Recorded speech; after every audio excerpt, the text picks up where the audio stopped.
इंसाफ चाहिए, हमें कुछ ना चाहिए। जैसा हमारे बेटे के साथ हुआ ऐसा ही होना चाहिए। हमें तो इंसाफ चाहिए और कुछ ना चाहिए।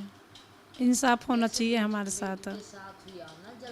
बस इतनी रिक्वेस्ट है बाबू, बस इंसाफ चाहिए। जैसा सरकार अच्छा लगता हो, हमें इंसाफ चाहिए। एक माँ जो 9 महीने अपने बच्चे को पेट में रखती है, उसके बाद जन्म होता है और उसकी देखभाल इतनी अच्छी तरीके से करती है कि उसे किसी तरह का कष्ट ना हो, वही बेटी जब आग में जलकर मर जाती है तो सोचिए उस माँ पर क्या बीतती है। उस माँ की क्या अवस्था होती है जब उसकी एक बेटी इस तरह की अग्निकांड में जल जाए, चाहे वो खुद से हो या फिर किसी ने किया हो।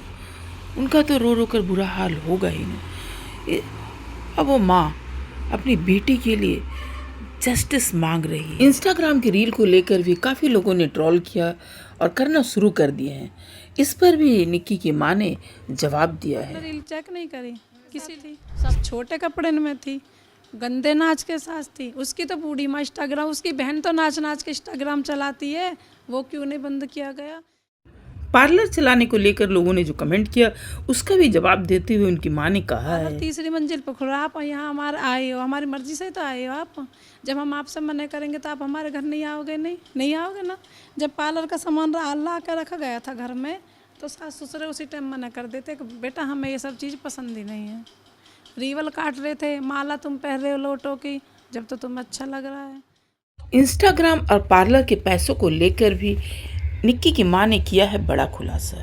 चलिए सुनते हैं। इंस्टाग्राम का तो रुपया ही ना आया अभी तो फॉलोवर ही ना। इतने तो बिटियान के जिंदे पे फॉलोवर ना जितने मरे पे हो गए उसके। पार्लर से आए हुए पैसों के बारे में भी निक्की की माँ ने खुलासा किया है कि पार्लर करा तो अपने बच्चे का खर्चा कर रही है, अपने बच्चे ने ट्यूशन पढ़ा रही, अपने ऊपर खर्च कर रही। उसकी बेटी आवे उसे 11-11 हज़ार के तो कपड़े दिला रही थी, तब तो एक बार न बोला किसी ने। निक्की की माँ ने यह भी खुलासा किया है कि उनकी बेटी के मरने के साथ ही साथ ये लोग कहाँ गायब हो गए थे। 4 दिन से वो सिरसा के कहाँ गए थे सब, जो आज कल से सिरसा के मेरी बिटिया को 6 दिन गए हो गए। कल से सब वहाँ जाकर पेश हो गए तो कल से सब न जानिए। अब तुम मामला करो, बैठते ना हिम्मत तो ही उसी दिन उनके घर पे बैठते, क्यों भागे थे। निक्की की माँ ने ससुराल वाले को भाग जाने पर ये इल्ज़ाम लगाया है कि आप चोर नहीं हो बेटा, आप अपने घर छोड़ कर नहीं भागोगे ना। जिस टाइम मेरी बिटिया जली थी ना ही तो उसका कोई सा बेटा था बिटिया के साथ में, ना ही वो सास थी। मैं तो पहुंच गई थी ना हॉस्पिटल में। निक्की की माँ ने निक्की के सास पर इल्ज़ाम लगाया है कि पूरी रात सास घर नहीं रही। मेरी बिटिया की डेड बॉडी भी उसके घर पे आ गई तो ना ही तो दोनों बेटा, सास भी 5 मिनट के लिए आई है। और जब बेटी में जाकर जो हमारे में भस्मी बोलते हैं, बेटी में दाग लगाया है, उसके बाद सास गायब।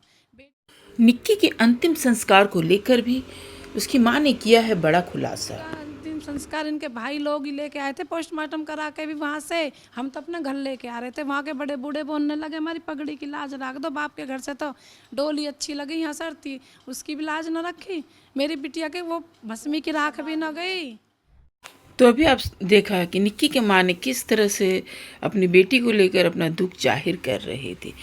अब इस पर आपका क्या कहना है कमेंट करके ज़रूर बताइएगा और चैनल को लाइक शेयर सब्सक्राइब ज़रूर कीजिएगा। राधे राधे दोस्तों।